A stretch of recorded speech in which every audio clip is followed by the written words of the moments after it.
ሰላም ጤና ይስጥልን ውድ የረመጥ ሚዲያ ቤተሰቦች እንደምን አላችሁ? ይህ ረመጥ ሚዲያ ነው። የሰዓቱን አበይት ወሬዎች ይዘንላችሁ ቀርበናል። በቅድሚያም አርዕስተ ወሬዎቹን ወደ እናንተ እናደርሳለን።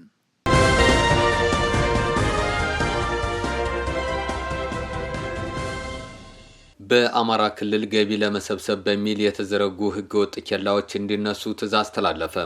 የፓርላማ አባላቱ አንሰበሰብም አሉ።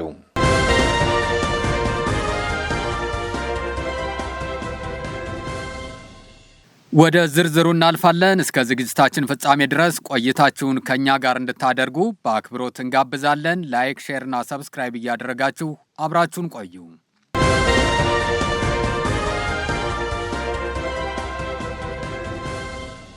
በአማራ ክልል ገቢ ለመሰብሰብ በሚል የተዘረጉ ህገወጥ ኬላዎች እንዲነሱ ትዕዛዝ ተላለፈ።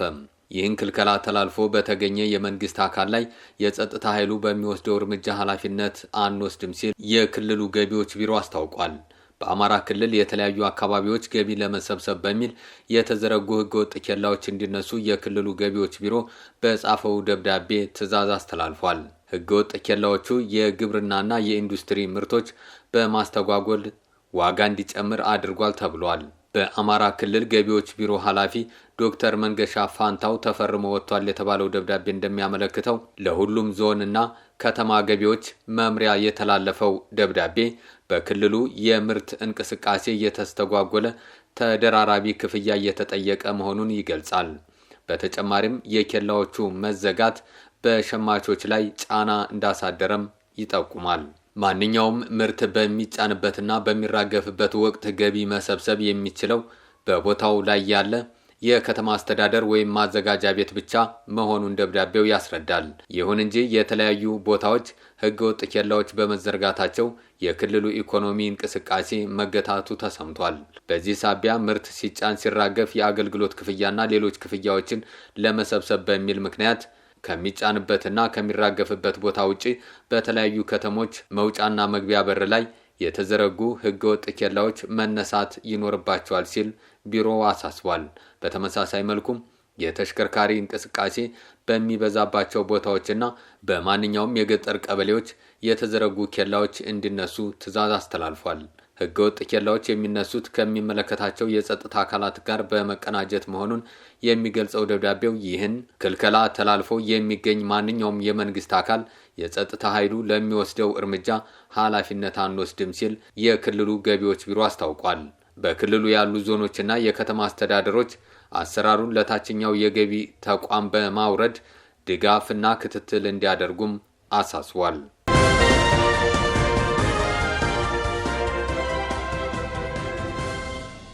የፓርላማ አባላቱ አንሰበሰብም አሉ።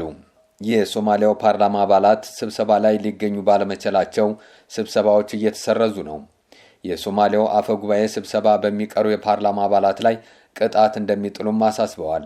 የሶማሊያ ፓርላማ ምክትል አፈ ጉባኤ አብዱላሂ ኡመር አብሽሮ ይህንን ማሳሰቢያ የሰጡት በትናንትናው ዕለት በተጠራው የፓርላማ ስብሰባ ላይ በቂ አባላት ባለመገኘታቸው ነው።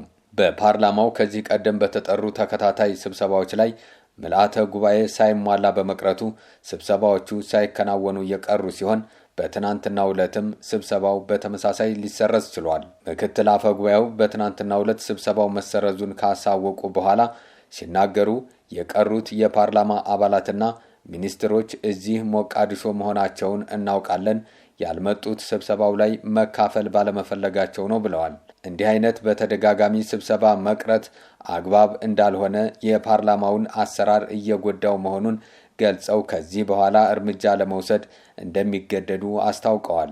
ንግግራቸውን ሲቀጥሉም እስካሁን ታግሰናል፣ ይህ ትዕግስታችን ግን ከስብሰባ የሚቀሩትን የፓርላማ አባላት ወደ ስብሰባው ሊያመጣቸው አልቻለም ካሉ በኋላ ስብሰባው ላይ በማይመጡ ላይ ቅጣት የሚጣልበት አዲስ መመሪያ ማውጣታቸውንም ይፋ አድርገዋል። ይህ መመሪያ ከሚቀጥለው ወር አንስቶ ተግባራዊ የሚሆን ሲሆን በመመሪያው መሰረት ስብሰባ ላይ ያልተገኙ የፓርላማ አባላት የሚሰጠው አበል እንደሚቀነስባቸው አስረድተዋል። ጨምረውም የፓርላማው አባላት ከዚህ በኋላ ስብሰባ ከቀሩ በኪሳቸው የሚገባው ገንዘብም እንደሚቀር ማወቅ ይኖርባቸዋል ማለታቸውን ሂራን ኒውስ ዘግቧል።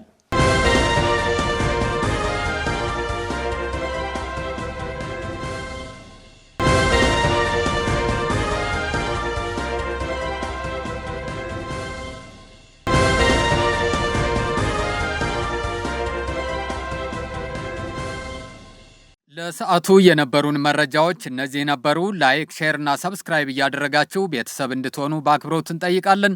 አብራችሁን ስለቆያችሁ ከልብ እናመሰግናለን። ጤና ይስጥልን።